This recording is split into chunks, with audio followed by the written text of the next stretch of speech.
Bonjour tout le monde, bienvenue sur ma chaîne YouTube. J'espère que vous allez bien, que ça se passe bien pour vous sur les marchés en ce moment. Donc nous sommes le 6 novembre, Trump vient de se faire élire pour la deuxième fois. Les marchés américains donc saluent la nouvelle. Alors l'objet de cette vidéo ne sera pas de vous parler de l'élection de Trump, mais plutôt de vous présenter une valeur tech américaine que j'ai présentée aussi à mes abonnés. C'était fin septembre. Je suis rentré sur le titre vers le 22 octobre. Alors ce n'est en aucun cas un conseil en investissement. Et avant de rentrer donc dans le vif du sujet, je vous invite à vous abonner à ma chaîne. Alors pour ceux qui ne connaîtraient pas encore le titre Zoom, donc Zoom, c'est un éditeur de logiciels qui développe des solutions de visioconférence pour les entreprises et les particuliers. Et leur modèle économique va reposer sur des abonnements payant. Donc là on est sur l'historique du titre depuis 2020, fin janvier 2020 le titre était autour des 80 $. Le Covid arrive, les confinements, tout le monde est confiné, les gens travaillent par Zoom et donc le cours de Zoom se met à exploser. Il passe donc de 80 $ à près de 600 $ en l'espace de quelques mois. Alors moi à l'époque j'avais regardé très rapidement la valorisation et tout de suite je m'étais arrêté parce que je trouvais que le titre était vraiment trop chèrement valorisé. Donc il y a une bulle qui se crée ici et puis après va suivre une longue traversée du désert jusqu'à août, jusqu'au mois d'août 2024. Donc le titre repère 90%, il passe donc de 590 à 45-55 $ en août 2024. Et là, il y a un changement de psychologie de la part du marché des opérateurs lorsque la société publie ses résultats. D'ailleurs, c'est là que je remarque le titre parce que c'est vrai que moi, le titre était en tendance baissière, je ne le regardais pas plus que ça. Mais ce qui m'interpelle, alors là, je suis en vue weekly, en vue semaine, et ce qui m'interpelle, lorsque le titre donc Zoom rebondit de 13%, là, je vais voir ce qui se passe sur le titre. J'ai essayé de trouver la raison de la hausse, la raison de ce rebond du titre Zoom. Donc je vais à la pêche à la news et là je découvre que la société vient de publier ses résultats de son T2, donc à savoir le chiffre d'affaires plus la rentabilité, et la société fait mieux que prévu. Elle publie donc un T2 supérieur aux attentes. L'année dernière on était sur 1,34 sur le T2 en BPA, donc bénéfice par action, et là finalement elle fait 1,39, elle annonce 1,39. Idem au niveau des analystes, s'attendait à un chiffre d'affaires légèrement inférieur. Et puis surtout la société en profite pour relever ses prévisions pour l'exercice 2025. Alors là ça correspond au T2 2025, on est sur un exercice comptable à cheval. Et la société vise maintenant un BPA entre 5,29 et 5,32, donc ça veut dire grosso modo aller du 5,30 alors que le titre à l'époque il est sur les 65-70, donc je me dis attends on est sur un PER autour des 12, entre 12 et 14, et là ça commence à devenir vraiment très intéressant.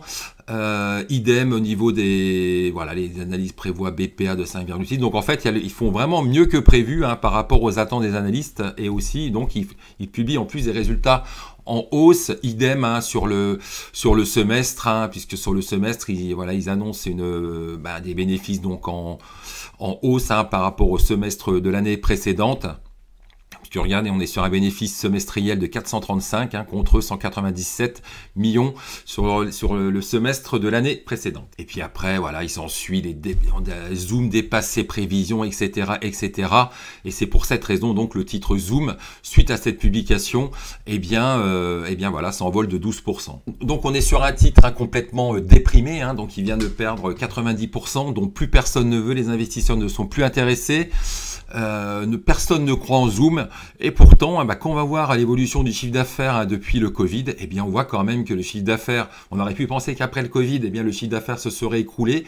Non, pas du tout, le chiffre d'affaires continue de croître en 2022, 2023, 2024. Alors c'est vrai qu'on n'est pas sur des gros niveaux de croissance, alors c'est peut-être là où le bas blesse sur Zoom vidéo, mais en tous les cas on n'est pas du tout sur un effet de mode, puisque regardez le titre Zoom continue d'augmenter son chiffre d'affaires, même si on est sur des croissances assez relativement faibles pour de la tech américaine. Donc à l'époque, on est sur une capi de près de 24. Alors non, là c'est vraiment, c'était plutôt, moi quand je m'y suis intéressé, c'était autour des 65-70. Je suis rentré à 72-40. Vous verrez de toute façon, il y a la vidéo opérée devant vous. Mais là même aujourd'hui, hein, alors c'est l'objet de ma vidéo. Hein, je trouve qu'aujourd'hui, malgré le rebond du titre, le titre, on va dire, apparaît encore très modérément valorisé puisqu'on est sur une capitalisation donc de 24 milliards. Alors qu'est-ce que je fais? Je vais voir le bilan de Zoom. Alors là-bas aux États-Unis, les bilans sont présentés de façon trimestrielle. Chaque trimestre, la société va publier ses résultats, va publier son niveau de trésorerie, etc. Et là donc, je regarde un peu l'historique de ce bilan. Donc là, on a donc il faut le lire de droite à gauche. Et on voit qu'à fin juillet 2023, Zoom était à la tête d'une trésorerie de 6 milliards. Trois mois plus tard, la société donc génère de la trésorerie et la trésorerie atteint près de 6 milliards 5. 3 mois plus tard, donc janvier 2024, on est sur une trésorerie de 6 milliards 9. Donc là, on a encore 470 millions de trésorerie générée. Donc tout de suite, on voit que la société génère de la trésorerie. Et là, on voit déjà que le business, il a l'air plutôt intéressant, bien rentable, une machine à cash. Et donc, au moment où je vais voir donc le bilan donc de Zoom à fin juillet, donc on était vers la fin août, on était sur une trésorerie de 7 milliards 5, alors qu'à l'époque on était sur un niveau de capi autour des 21 milliards et tout de suite là ça titre, je me dis mais attends, on a une société qui est au tapis, qui fait mieux que prévu, qui publie des résultats en hausse et surtout qui est à la tête d'une trésorerie de 7 milliards 5, qui représente plus du tiers de la capitalisation boursière. Et là, je me dis, il y a quand même quelque chose à faire. Le marché est certainement allé trop loin avec le titre Zoom. Donc là, c'était l'évolution du niveau de cash. Après, on voit que la dette, elle est vraiment...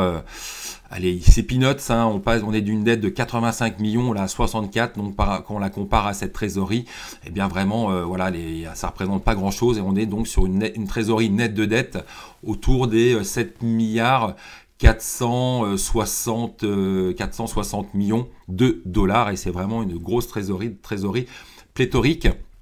Et ce que j'expliquais aussi, c'est que oui, le titre Zoom avait aussi beaucoup baissé parce que en fait, les dirigeants n'arrêtaient pas d'exercer leur stock option, etc. Donc ça créait beaucoup de dilution et c'est ça aussi qui avait un peu envoyé un peu le titre au tapis.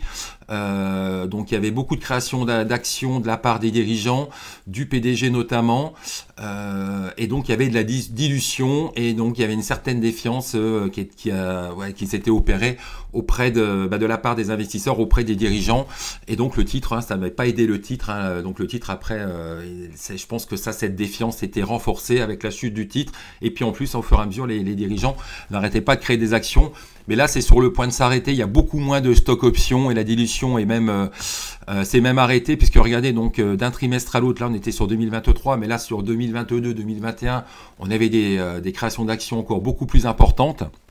Donc on avait un peu de dilution, mais là regardez, on avait donc eu des actions qui s'élevaient, donc on avait 301 millions d'actions, là on crée presque 3 millions d'actions d'un trimestre à l'autre, et là on voit que là ça s'est enrayé, enfin, avec donc, alors en plus la société rachète des actions, maintenant ils ont un plan de programme de rachat d'actions, en tous les cas voilà, ça s'est plutôt enrayé au niveau de la dilution, au niveau des exercices de stock option de la part des dirigeants, et ça c'est aussi un autre bon point pour le titre Zoom.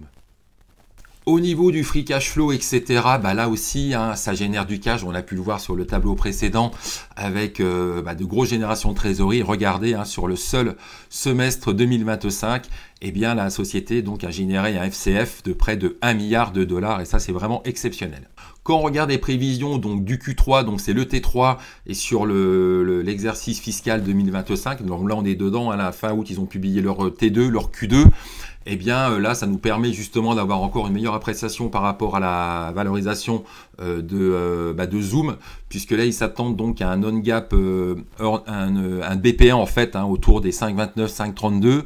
Donc 5,30, c'est ce que je disais tout à l'heure, on serait sur un PER, alors c'est du non-gap, donc c'est du l'ajusté, donc on va dire, ça nous donne une première idée, mais ça sera peut-être un peu moins bon en net, on va dire, norme comptable IFRS. Mais même en arrondissant à 5 ou voilà, ça reste vraiment encore très très bon marché parce que de toute façon après vous allez voir sur le tableau d'après on a les ratios de valorisation et puis surtout donc ce free cash flow de 1,6 milliard, un free cash flow donc de 1,6 milliard visé pour l'exercice 2025. Et après, donc d'un point de vue valorisation, pardon, donc on est sur une capi aujourd'hui donc de près de 24 milliards. On est sur une trésorerie nette de dette de près de 7,5 milliards. Et donc on est sur un PER, on va dire autour des 14-15, donc ce qui est plutôt très modéré, voire faiblement valorisé pour une tech américaine, hein, puisque les techs américaines, alors généralement on a des PER autour des 40-50, et même des fois on peut avoir du 100, du 200, voire beaucoup plus. Là on est sur vraiment un PER très très faible. Alors vraiment de ce niveau-là, sur la tech américaine, je connais une ou deux valeurs, pas plus, mais sur des PER encore qui dépassent les 20, mais un PER de 14 sur une tech américaine, il n'y en a pas beaucoup. Surtout en plus avec une trésorerie. Alors si vous en connaissez, je vous invite même à les poster dans les commentaires sous cette vidéo. Mais et surtout après doté d'une trésorerie qui va couvrir maintenant donc le tiers de la capitalisation. Et quand on regarde aussi, on calcule le ratio valeur d'entreprise sur FCF, alors je rappelle que la valeur d'entreprise c'est la CAPI moins la trésorerie plus les dettes. Alors là, bon, j'ai déjà fait le calcul, mais on est sur un VE, donc 23,9 moins 7,6 divisé par la prévision de free cash flow de 1,6 milliard et on est donc sur un VE FCF de 10 qui là aussi est très bon marché, surtout pour une tech américaine. Autre élément très très intéressant, très important, c'est l'attrait spéculatif. Il faut savoir que donc on a eu pas mal de rachats dans tout ce qui était outils de visioconférence. Slack a été racheté par Salesforce. Donc Salesforce c'est le leader mondial du CRM, Customer Relationship Management. Cisco, les réseaux, c'est un des leaders mondiaux des réseaux, des routeurs, etc. a racheté Webex et OpenAI a racheté aussi donc une startup de visioconférence qui s'appelle Multi. Et on peut penser que Zoom pourrait intéresser une entreprise de la Big Tech. Et donc ça lui confère un attrait spéculatif. Et donc si je récapitule pour les points positifs au niveau du fondamental, eh bien on a une valorisation faible, que ce soit au niveau du PER, au niveau du VE sur FCF, alors j'aurais même pu prendre le VE sur RO, on est sur une valorisation vraiment faible ou plutôt très modérée. C'est une machine qui génère du cash. Il y a l'attrait spéculatif avec ce que je vous expliquais avant. Il y a eu beaucoup de rachats dans tout ce qui est logiciel de visioconférence. Et puis aussi, on a une position de trésorerie plutôt confortable. La société il y a déjà eu un programme de rachat d'actions, je crois, de 1,8 milliard. Et on peut se demander on devra avoir d'autres programmes de rachat d'actions, ce qui permettra au titre d'être soutenu. Il y a des points négatifs, d'ailleurs j'en profite pour vous dire qu'il n'y a aucune valeur parfaite. Je connais aucune valeur, il y a toujours quand les valeurs sont parfaites, c'est qu'elles sont trop chères. Et quand c'est trop cher, c'est pas parfait. Et donc les points négatifs donc pour Zoom, eh bien donc on a eu des plans de stock option de rémunération dilutive. Bon ça s'est arrêté, mais ça je pense qu'il y en a encore un tout petit peu. Mais ça, il y a encore les investisseurs ont encore ça en mémoire. Donc c'est aussi par rapport aussi des critiques par rapport au management. Donc les investisseurs ont de la mémoire par rapport à ça. Autre point négatif quand même, c'est on est certes sur une tech américaine, mais la croissance est quand même relativement faible. On est sur des croissances de 3-4%. Bon, Zoom a expliqué que cette croissance devrait accélérer sur les prochaines années. Alors pas sur 2025, mais peut-être sur 2026. En tous les cas, je rappelle que là, l'exercice comptable est à cheval. Pour eux, on est déjà dans le T3 2025 là. Et autre point négatif, c'est qu'il y a pas mal de concurrence dans ce secteur donc de la visioconférence. Ils étaient devant Teams de Microsoft et Teams leur est passé devant, donc quand même un secteur assez concurrentiel. Mais ce qu'on notera par rapport à tout ça, c'est qu'il y a le nombre de clients continue d'être résilient. Il y a vraiment très très peu de clients qui quittent Zoom et d'ailleurs ça se reflète dans l'évolution du chiffre d'affaires. Et je finirai donc par l'aspect technique, par l'analyse technique. Et donc là, on a un titre qui est en train de se reprendre à très court terme. Donc là, cette grosse oblique baissière qui a été cassée lors de la publication donc du T2. Et au niveau, donc là, ce qui est vraiment intéressant, c'est que là, le titre est en train de sortir. Il était dans une zone de consolidation ici. Et là, il en est sorti il n'y a pas longtemps. Moi, j'étais rentré ici sur cette cassure là des 72, 35, 40. On a eu une cassure ici, donc ça doit donner comme objectif les 77-78. Et là, le titre les a cassés hier avec l'élection donc de Trump. Et donc, on aurait comme objectif technique, théorique, l'analyse technique n'est pas parfaite, on aurait en premier objectif les 85 $, qui serait la prochaine résistance. Après la prochaine résistance, il y aurait les 90 $ qui correspondent donc à la limite inférieure du gap baissier qui date du fin août 2022, d'accord. Et après, si on rentrait dans ce gap, on aurait donc un gap à combler. Donc là, j'ai fait d'autres vidéos là-dessus. Donc techniquement, c'est plutôt bien orienté. Vraiment, en plus, on est sur un titre quand même, on est sur une tech, mais le titre est quand même assez mou. Mais là, quand même, on note une petite accélération. Quand j'ai une petite accélération, on est sur des hausses de 3, 2,5, 3%, alors que il y a pas mal de tech. On a pu voir encore avec Palantir il y a quelques jours, lorsqu'elle publie du plus 25, plus 30. Là, on est quand même sur un titre relativement mou, mais en tout cas qui est plutôt bien orienté. Donc on est vraiment en face d'un titre, on va dire, intéressant, avec une valorisation plutôt très raisonnable pour une tech américaine.